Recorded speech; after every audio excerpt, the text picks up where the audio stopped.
Our next guest knows how to turn everyday life into laugh out loud moments, and you've probably seen his clever cartoons in The New Yorker. And now Tom Toro is back with a brand new book, And to Think We Started as a Book Club. It's a witty, insightful look at the quirks of modern life and friendships that keep us going. We're thrilled to have Tom here on set.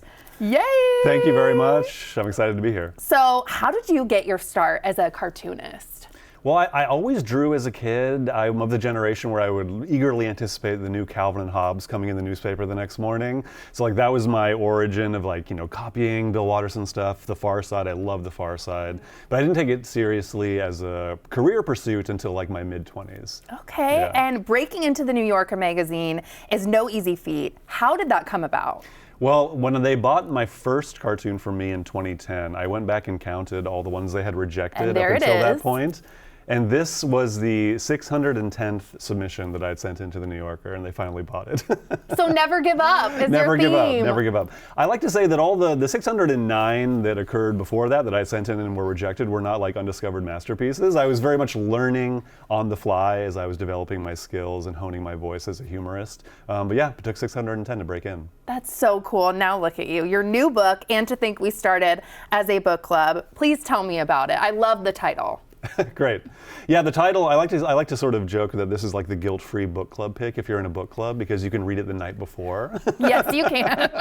Be the most popular member of your book club, choose the cartoon collection instead of the 500-page historical fiction. Yes. But yeah, so it's kind of like the greatest hits over the past 15 years. I've been cartooning for The New Yorker since 2010. So this is like a curated selection of all my best stuff over the past 15 years. And you call it, I understand, a grenade of joy. Yes. Well, I'm from war-torn Portland, Oregon, so we have to fight back with grenades of joy. But yeah, it's just I wanted it to be this burst of mirth that people can just open up and laugh at and giggle.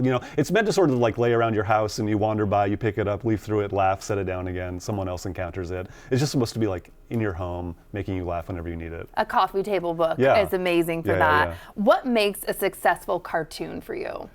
A successful cartoon is something that is both surprising but familiar. There's something odd about the image or the reference that it's making, and yet there's a point of identification with it because it speaks to your own personal experience or something that you've always felt but has never been quite articulated before. And I think that the insights are more memorable because they're presented humorously. That's my ideal cartoon. And one of your cartoons became very well known. The caption, "Yes, the planet got destroyed, but for a beautiful moment in time, we created a lot of value for shareholders." It actually reached meme status and was on the feeds of Leonardo DiCaprio, Bernie Sanders, Elon Musk. Meme status, I guess that's what we're all aspiring to. Meme status, viral. Yeah, so that cartoon came out in 2012, and since then it's really taken on a life of its own. It's really circulated all over the place. I actually had a friend send me a photograph. He visited Highgate Cemetery in England over the past summer, and someone had cut out the cartoon and laid it on the grave of Karl Marx, which is kind of extraordinary.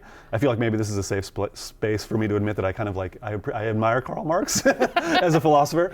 But yeah, so it's sort of out of my control. It's been accepted by the culture, and I'm really grateful that it's had that life. When you had that one finished, did you have any idea that would reach, viral meme status? I actually was not on social media in 2012. I didn't get on until much later, so I had no idea that it was having the impact that it was having, and it was sort of a late discovery for me. So, but I think in a way that's almost healthy as an artist. You don't really want to focus on the impact that your work is having because that's sort of out of your control. You can only focus on the intent that you put into the work. So, but it's something that I could never have engineered or planned for, but I'm really grateful that it's had that impact. Beautifully said. I want to pull up one that really resonated with me when I was flipping through your book. "Our maintenance crew is fixing a problem that should only take a few minutes, but which will haunt you for the duration of your flight." I am not a great flyer. I loved a lot of cartoons in your book, but this one made me laugh out loud because I just recently got back from a trip from Montana.